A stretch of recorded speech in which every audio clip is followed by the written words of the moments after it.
നമസ്കാരം. ഞാൻ ഫേസ്ബുക്കിൽ കണ്ടുകൊണ്ട് വിളിച്ചതാണ്. ഓരോരുത്തർ അനുഭവങ്ങൾ പറയുന്നത് കേട്ട് എൻ്റെ അനുഭവങ്ങൾ പറയാൻ വേണ്ടി ഞാൻ ഒത്തിരി 10-18 വർഷത്തിന് മുമ്പ് നടന്നതാ. പക്ഷേ ഇപ്പോഴായിരിക്കും അതിനൊരു നിമിത്തം വന്നത്. ഞാൻ പണ്ട് ഞങ്ങൾ വാടകയ്ക്ക് താമസിച്ചുകൊണ്ടിരിക്കുന്ന സമയത്ത് അവിടെ ഒരു കൃഷ്ണ വിഗ്രഹം ഇങ്ങനെ പ്രതിമ വിൽക്കാൻ കൊണ്ടുവരുമായിരുന്നല്ലോ ഹിന്ദിക്കാർ. വിൽക്കാൻ കൊണ്ടുവന്നപ്പോഴത്തേന് അന്ന് അന്ന് പിള്ളേരില്ലായിരുന്നു, കുട്ടികളൊന്നും ഇല്ലാത്ത സമയമായിരുന്നു. അന്ന് ഹസ്ബൻഡ് ജോലിക്ക് പോയി. ആ സമയത്ത് വീട്ടിൽ കൊണ്ടുവന്നപ്പോഴത്തേന് അതിന് റേറ്റും എല്ലാം പറഞ്ഞു. എനിക്കങ്ങ് ഒത്തിരി ഇഷ്ടപ്പെട്ടായിരുന്നു. അതാ മേടിക്കാൻ ഞാൻ ചെന്ന് അലമാരി തുറന്ന് നോക്കിയപ്പോൾ അതിനകത്ത് പൈസ ഇല്ലാത്തത് കാരണം എനിക്ക് തിരികെ കൊടുക്കേണ്ട വന്നു. അത് ഒത്തിരി സങ്കടത്തോടു കൂടിയാണ് കൃഷ്ണ വിഗ്രഹം തിരികെ കൊടുത്തത്. കാരണം എനിക്കങ്ങ് ഇഷ്ടപ്പെട്ട ഒരു വിഗ്രഹമായിരുന്നു അത്, ഒരു പ്രതിമ കൃഷ്ണൻ്റെ. അവിടുന്ന് ഞങ്ങളന്ന് ഞങ്ങളുടെ ഹസ്ബൻഡിൻ്റെ അമ്മയും അച്ഛനും വേറെ ഒരു വീട്ടിലായിരുന്നു താമസിച്ചത്. അവർ കുടുംബത്ത്, ഞങ്ങൾ വേറെ മാറിയാണ് താമസിച്ചത്. അന്നേരം ഇപ്പോൾ അത് ഒരു 6-ൻ്റെ അക്കരെയായിരുന്നു. ഇപ്പോൾ ഈ വിഗ്രഹം ഇത് വിൽക്കാൻ നടക്കുന്ന ഹിന്ദിക്കാരൻ ഇങ്ങനെ കറങ്ങി തിരിഞ്ഞ് 6-ൻ്റെ അക്കരെ ചെന്ന്, അങ്ങനെ ഞങ്ങളുടെ വീടാണ് ഇച്ചിരി ഉള്ളടയിലായിരുന്നു. ഇപ്പം ഹസ്ബൻഡിൻ്റെ വീട് അവിടുന്ന് കറങ്ങിച്ചെന്ന് അകത്ത് ഞങ്ങളുടെ വീട്ടിലും ചെന്ന് ഇതും കൊണ്ട് വിൽക്കാൻ ചെന്നപ്പോഴത്തേന് ഞങ്ങളുടെ അമ്മ എൻ്റെ മരുമോൾക്ക് ഇഷ്ടമാണെന്നും കൊണ്ട് ആ പ്രതിമ മേടിക്കുകയും അത് അന്ന് തന്നെ ഒരു 4 മണിയായപ്പം അച്ഛൻ്റെ കൊടുത്ത് വിടുകയും ചെയ്തു. ഞാൻ അച്ഛനോട് ചോദിച്ചു, അച്ഛൻ ഇത് എവിടെ നിന്നെന്ന് ചോദിച്ചാൽ പറഞ്ഞു, എടി ഇന്ന് അവിടെ വിൽക്കാൻ വന്നവരെ അമ്മ മേടിച്ചത് നിനക്കെന്ന് പറഞ്ഞു. എന്നുവെച്ചാൽ എനിക്കങ്ങ് അത്ഭുതം വന്നു. കാരണം ഞാൻ ഒത്തിരി ആഗ്രഹിച്ചതാണ്. അത് തന്നെ എൻ്റെ അടുക്കെ ആ കൃഷ്ണൻ എൻ്റെ അടുക്കെ വന്ന് ഇന്നും എൻ്റെ കൃഷ്ണൻ എൻ്റെ കൂടുണ്ട്. ഞാനത് വെച്ച് വിളക്ക് കത്തിച്ച് പ്രാർത്ഥിക്കുന്നുണ്ട്. അതൊന്ന്. രണ്ടാമത്, എനിക്ക് കുട്ടികളില്ലാതിരുന്ന 5-ാമത്തെ വർഷമാണ് ഒരു കുഞ്ഞ് ജനിക്കുന്നത്. ഇപ്പം 2 മക്കളുണ്ട്. അന്നേരം നമ്മളിങ്ങനെ നോക്കിച്ചപ്പോഴത്തേന് ഞങ്ങളുടെ ആലപ്പുഴയിലെ അറവുകാട് അമ്പലം എന്ന് പറയുന്ന അമ്പലത്തിൽ പോയി ഹോമമൊക്കെ നടത്തി. അവിടുത്തെ തിരുമേനി പറഞ്ഞു, ഒരു കുഞ്ഞ് കൃഷ്ണരൂപം, ഒരു ചെറുത് സ്വർണത്തിൻ്റെ, അത് ഗുരുവായൂർ അമ്പലത്തിൻ്റെ കാണിക്ക വഞ്ചിയിലിട്ട് പ്രാർത്ഥിക്കണമെന്ന് പറഞ്ഞു. പിന്നെ മേൽശാന്തിയെ കണ്ട് അനുഗ്രഹം മേടിക്കാൻ പറ്റുമെങ്കിൽ അതും മേടിക്കണം. കാണാൻ പാടാണ്, എന്നാലും നമ്മളൊന്ന് ശ്രമിച്ചു നോക്കുക, നമ്മുടെ ഭാഗ്യം പോലെ ഇരിക്കും അനുഗ്രഹം മേടിക്കുന്നത് എന്നൊക്കെ പറഞ്ഞ് ഞങ്ങളങ്ങനെ, ഞാൻ കുഞ്ഞിലേ തൊട്ടേ ഒത്തിരി ആഗ്രഹിച്ചതാണ് ഗുരുവായൂർ അമ്പലം. നമ്മൾ കേട്ടിട്ടേ ഉള്ളൂ, കണ്ടിട്ടൊന്നുമില്ല.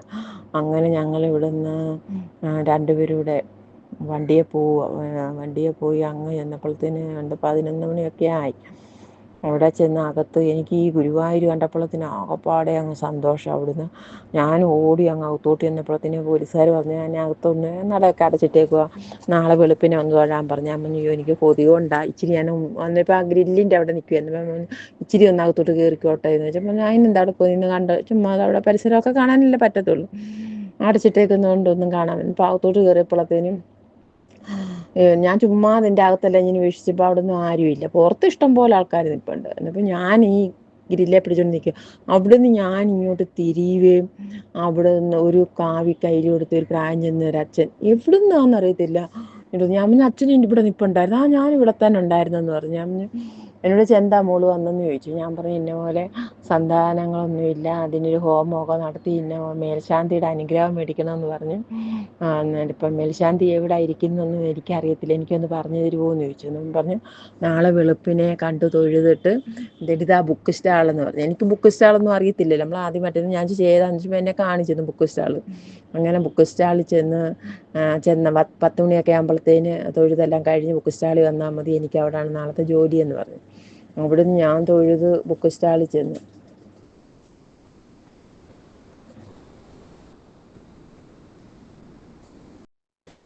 അങ്ങനെ തൊഴുതു.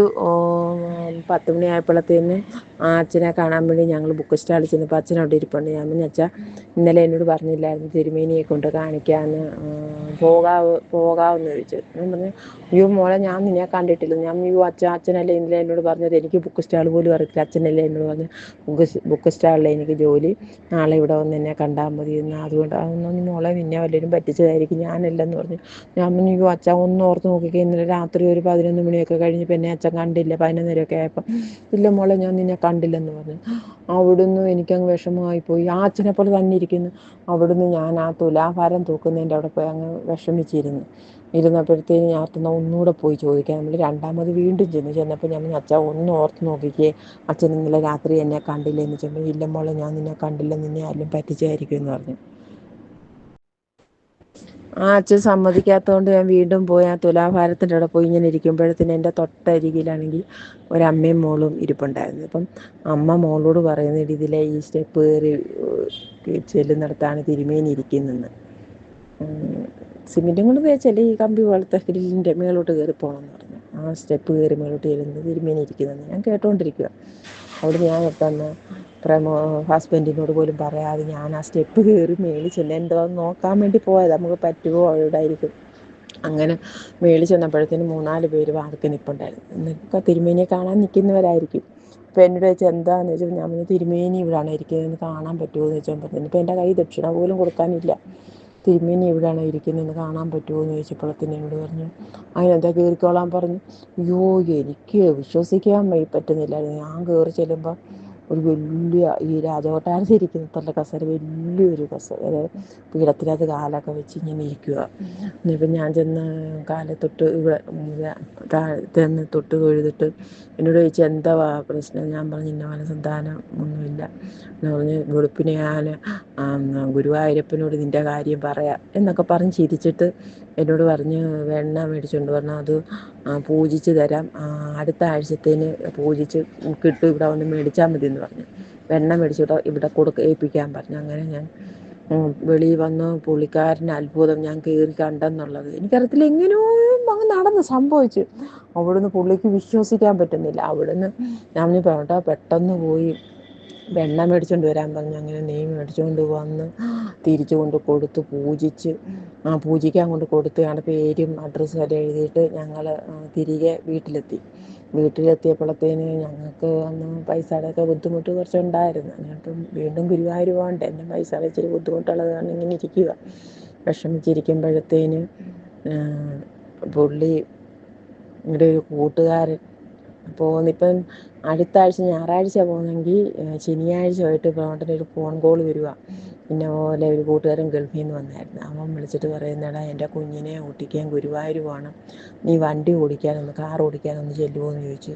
അയ്യോ, എൻ്റെ അത്ഭുതം കേട്ടോളാം. എൻ്റെ അങ്ങനെ ഞങ്ങൾ പുള്ളിക്കാരൻ കാർ ഓടിക്കാൻ പോയി അവരുടെ കുഞ്ഞിനെ ഓട്ടിച്ച് പ്രമോദേട്ടൻ പോയി വെണ്ണയും മേടിച്ച് പൂജിച്ച വെണ്ണയും മേടിച്ചുകൊണ്ട് വീട്ടിൽ വന്ന് അങ്ങനെ അത് കഴിച്ച് 2 മാസം 3-ാമത്തെ മാസം ഞാൻ ഗർഭിണിയാവുക. എൻ്റെ മൂത്ത മോന് ഇപ്പോൾ അവന് 13 വയസ്സായി. അത് കഴിഞ്ഞ് 1.5 വർഷം കഴിഞ്ഞപ്പോൾ അടുത്ത ഒരു കുഞ്ഞും കൂടെ ജനിച്ച്, ആ 2 ആമക്കൾ. അങ്ങനെ ഭയങ്കര ഒരു അത്ഭുതം എൻ്റെ ജീവിതത്തിൽ നടന്നു. ഇന്നും എനിക്ക് മറക്കാൻ പറ്റാത്ത ഒരു ദിവസം. കാരണം അന്ന് രാത്രി ഞാൻ ആ അച്ഛനെ കാണുമ്പം സംസാരത്തിൻ്റെ ഇടയിൽ ഞാൻ പറഞ്ഞു, ഈ സ്വർണത്തിൻ്റെ രൂപം ഞാൻ ഈ കാണിക്ക വഞ്ചിയിലിടണമെന്നാണ് തിരുമേനി പറഞ്ഞു വിട്ടെന്ന് പറഞ്ഞു. ഞങ്ങളവിടുത്തെ അറവുകാട്ട തിരുമേനി ഉടനെ ഈ സംസാരിക്കുന്നതിൻ്റെ ഇടയ്ക്ക് എന്നോട് പറയുന്നുണ്ട്, എനിക്കൊന്നും വേണ്ട, നീ ഒരു ദിവസം വന്ന് ഭജന ഇരിക്കണം എന്നൊക്കെ പറയുന്നുണ്ട്. എന്നിട്ടും ഞാൻ നേരത്തെ എൻ്റെ മനസ്സിലോർത്ത്, അതിന് ഈ അച്ഛന് ഞാനൊന്നും കൊടുത്തില്ലല്ലോ, ഇതെന്താ ഇടയ്ക്കിടയ്ക്ക് ഇങ്ങനെ പറയുന്നത്, എനിക്കൊന്നും വേണ്ടാന്ന്. ഇപ്പം എനിക്ക് മനസ്സിലായി, അത് ഗുരുവായൂരപ്പൻ തന്നെ ആയിരിക്കും. അല്ലെങ്കിൽ ഇപ്പം എനിക്കങ്ങനെ ഗുരുവായൂരപ്പൻ തന്നെ അതെന്നെ വേഷം മാറി വന്ന് എനിക്ക് കാണാനുള്ള യോഗം ഉണ്ടായതായിരിക്കും അത്.